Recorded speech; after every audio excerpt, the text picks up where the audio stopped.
Hello my viewers out there, you're welcome to Maths with Uncle Tony. Now we have an interesting question on the board which says that a square field has an area of 676 meters square. A square field has an area of 676 meters square. Find the length of each side. Now, is your child preparing for common entrance? Either your cousin, your niece, your nephew, or whatever relation that you have that is preparing for common entrance, you need to subscribe to this YouTube channel or follow my page on Facebook or TikTok, any social media or platform you belong to. Let your child key into this video as many videos will be following, because you may not, if you're not subscribed, you may not see us again. Now let's do justice to this question. A square field, which means this field is a square, having an area of 676 meters square. So the area of the square field is measuring 676 meters square. They now say you should find the length of each side. Now, what is the formula for area of a square? Area of a square is equals to L square, or we say L times L, whichever one. From the question that we are given, the area as 676 meters square. This is my area of this is the area of the square. So I'll write it under the area because it was given 676 meter square is equals to L square. So we are asked to find the length, but this is L square. So what do we do to remove this square? We make a mathematical statement by saying, take the square root of both sides. Take the square root of both sides. What does that mean? My 676 meter square of both sides, I've written the both sides, both left hand side and right hand side. This should be under square root, this should be under square root. That's what the sentence is saying. Take the square root of both sides. I put this under square root, put this under square root. Anytime you see a number that is squared, having a square root, both of them can cancel. Here will cancel, this will cancel.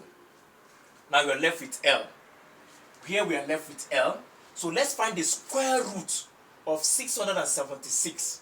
For many of you that want to wonder, how did I cancel? How did this thing cancel? Okay, let me expatiate. If you have L square, this square root, it can be written as 1 over 2. This 1 over 2, law of indices, is still 1 over 2 if I want to break it down. So 2 times 1 is 2. Divide by 2, it will give us 1.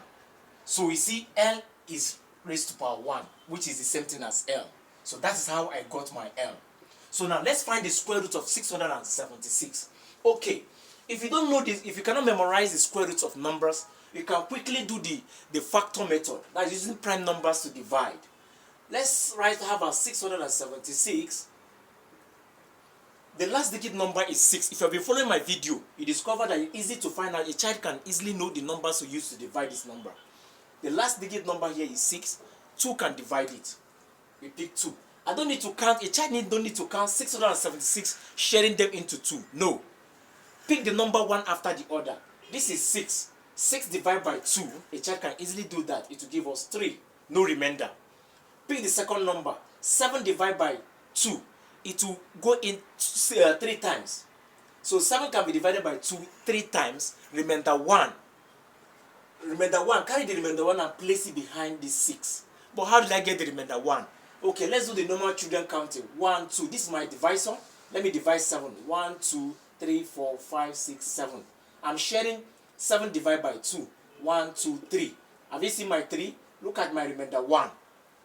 Carry my remainder 1 and place it behind this 6. It becomes 16. 16 divided by 2. Or what will I multiply by 2 that will give me 16? It is 8. So my answer is 8. So 2 can still divide. How do I know? The last digit number is 8. Numbers that can be divided by 2. If you check the last digit number, if they are 2, 4, 6, 8, or 0, they can be divided by 2. So the last digit number is 8. It can also be divided by 2. 2 divided by 3, 1, 2, 1, 2, 3. It will go in once, remainder 1. I place the remainder 1 behind this 3. It becomes 13. 13 divided by 2. Let's divide 13 by 2. 1, 2, 3, 4, 5, 6, 7, 8, 9, 10, 11, 12, 13. 1, 2, 3, 4, 5, 6. Remainder 1. I have my remainder 1. Place it behind 8. It becomes 18.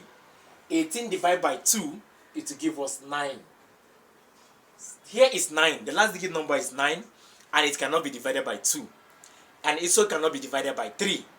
Because 1 plus 6 is 7. 7 plus 9 is 16. 16 cannot be divided by 3. That's how I know that 3 cannot divide it. These are prime numbers. The next prime number is 5. 5 cannot divide 169 because number that ends with 0 and 5 that are the number that can only be divided by 5. 7 cannot divide it, as goes on. But the only prime number that can divide it is 13. 13 is the only number that can divide 169. It will go in 13 times. Obviously, this is prime number. If you get a prime number, it's only a prime number that can divide a prime number. So we put 13 here, it gives us 1. So let's do this. 2 multiplied by 2, multiplied by 13, multiplied by 13. I want to find the square root of 676. There are 2 numbers. Each 2, they are the same, you put them in bracket. They are the same, you put them in bracket. Out of every 2, I'll pick 1. So this is 2. Out of these 2, I pick 1. Multiply. Out of every 2, they are the same, I'll only pick 1. So I'm having 2 times 13. Don't put the square root sign again, no. Because in as much as you have picked one number, you don't need to put the square root sign. So 2 times 13 will give us 26. So the square root of 676 meter square is 26. 26 meter. Therefore, the length is equal to 26 meter. That's my answer for this question. Please do well by subscribing to this channel or Facebook page. Thank you and remain blessed. Bye-bye.